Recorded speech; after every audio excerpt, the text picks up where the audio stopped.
Salam sehat sahabat, sahabat yang hebat, sahabat yang kuat, sahabat yang tetap semangat meskipun gagal ginjal dan cuci darah.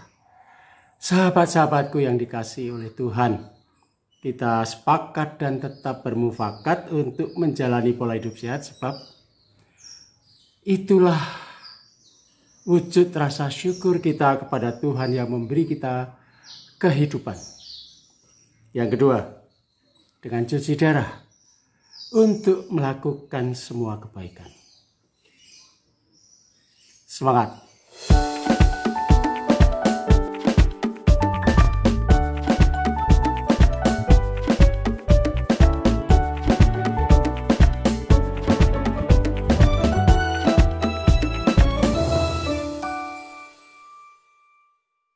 Sejak serangan jantung kira-kira 2 pekan yang lalu dan saya dirawat 4 hari di rumah sakit,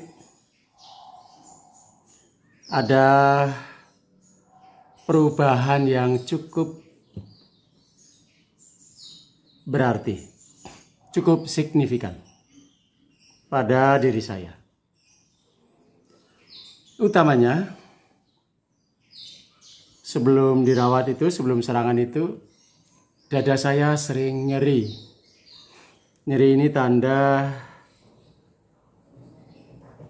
ya masalah penyempitan pada pembuluh koroner jantung, arteri koroner. Setelah serangan itu dan dirawat, lalu rasa nyerinya hilang, tapi berubah menjadi ngos-ngosan. Ya, sahabatku,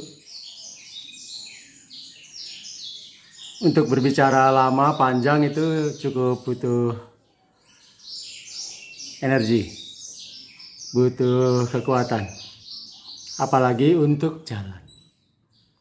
Ngos-ngosan, jantung rasanya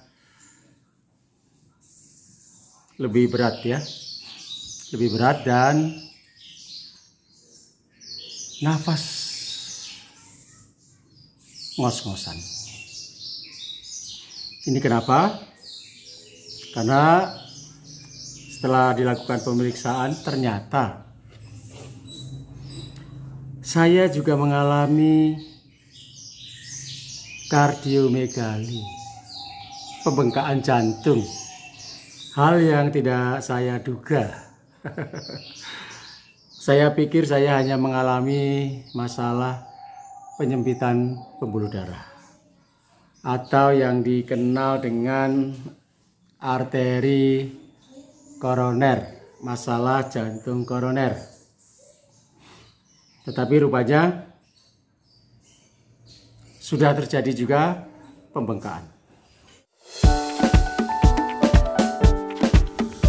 Sahabatku, pasien cuci darah pada umumnya berisiko terhadap kardiomegali, pembengkakan. Pembengkakan disebabkan oleh yang utama karena tekanan darah tinggi yang tidak terkontrol, bisa juga karena diabetes yang menyebabkan gagal ginjal. Juga bisa terjadi karena proses hemodialisa itu sendiri, kenaikan cairan yang tidak terkontrol, kipi yang tidak terkontrol, atau karena HB yang sering rendah. Nah, kenapa saya merasa kaget ketika ada pembengkakan jantung?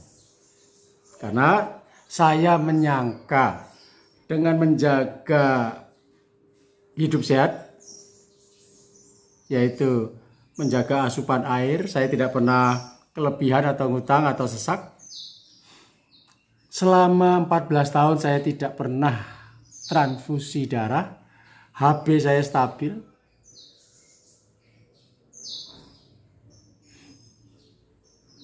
Kecil kemungkinan mengalami kardiomegali, apalagi tensi saya cukup terjaga. Nah, sahabatku, apa yang menyebabkan kardiomegali pada kasus saya? saya akan berbagi untuk pelajaran kita semua. Ternyata banyak sekali jurus yang harus kita tangkis untuk mengatasi masalah jantung, koroner maupun kardiomegali.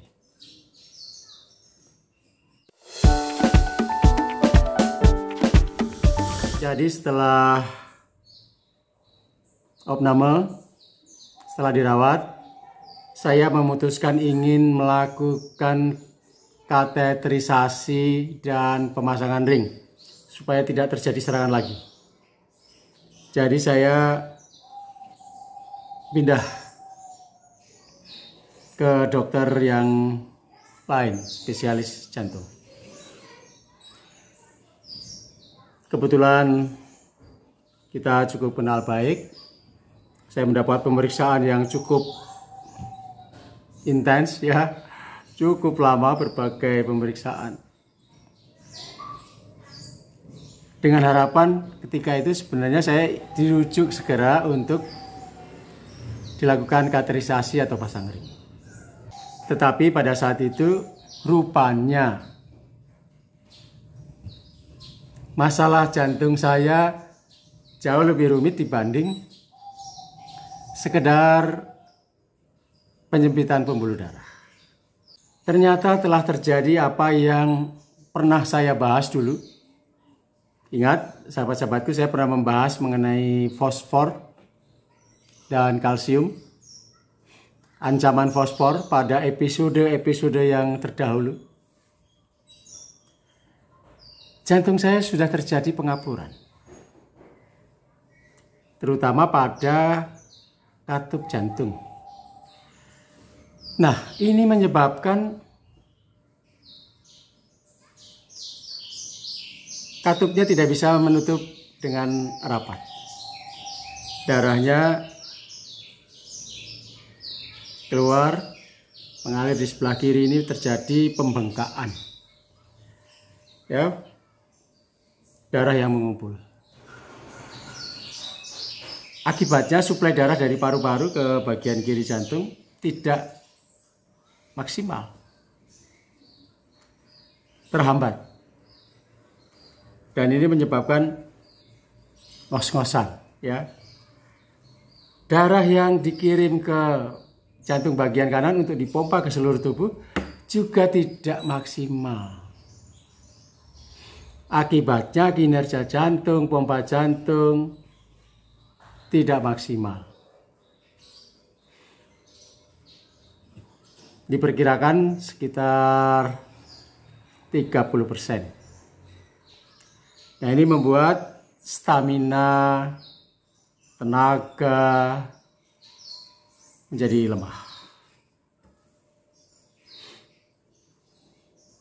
Dulu saya menyangka pembengkakan jantung itu terjadi hanya karena hipertensi, gula, terutama cairan yang berlebih, atau HB. Kalsifikasi yang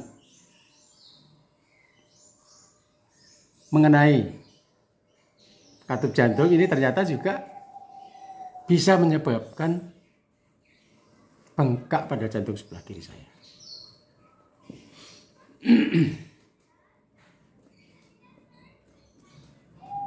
Apa yang bisa kita lakukan, sahabatku, setelah jantung saya bengkak seperti ini? Ya, tentu melakukan kegiatan yang sesuai dengan kemampuan dan terus melakukan pengobatan dan pemeriksaan dokter.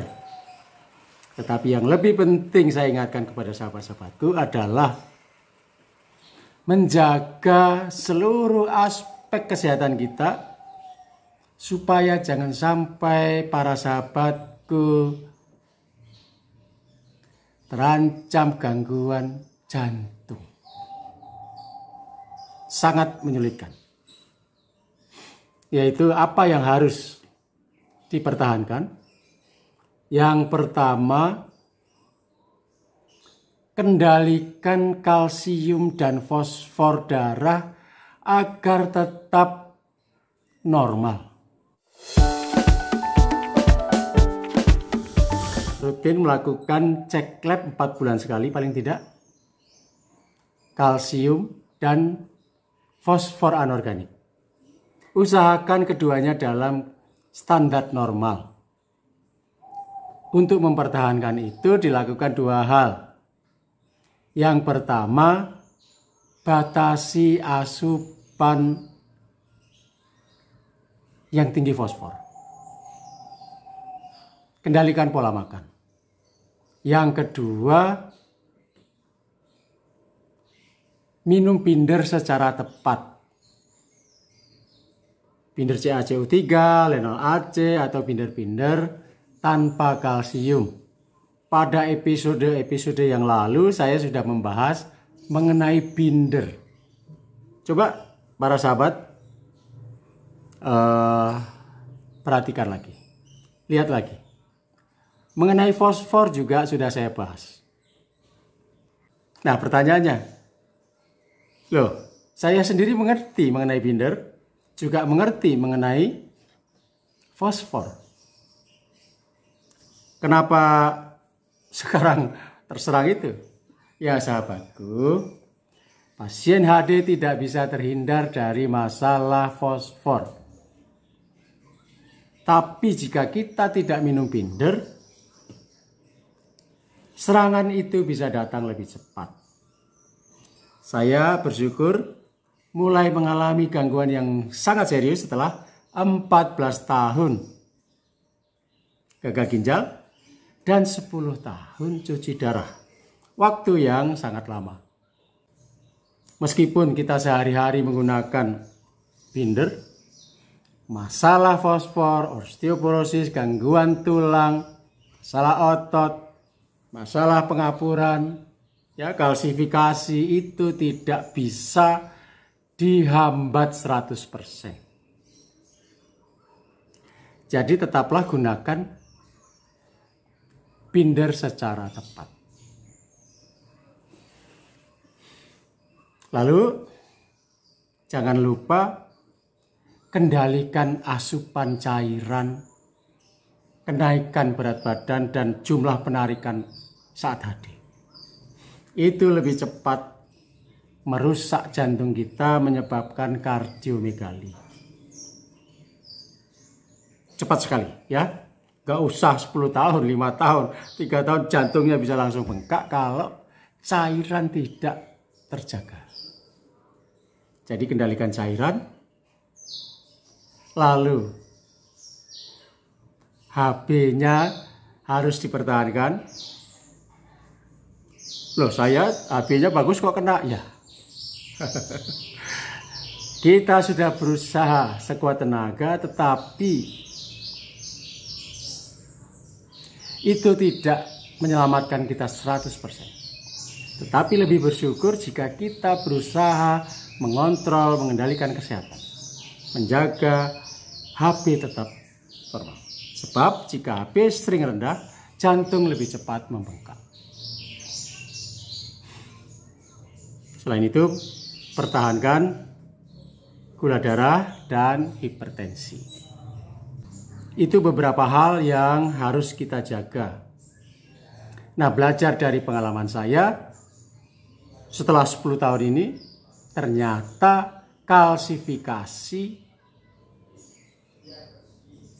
PTH yang terus naik, fosfor yang tinggi, itu juga menyebabkan gangguan jantung. Apa itu kalsifikasi? Akan saya uraikan di episode yang akan datang. Sekaligus bagaimana fosfor dan kalsium meningkatkan PTH. Dan itu sumber segala masalah gangguan kalsium. Oke sahabatku, kali ini cukup pendek. Tapi saya ingin mengajak sahabat-sahabatku belajar dari kasus saya. Tetap semangat, Tidak ada masalah yang tidak dapat diselesaikan.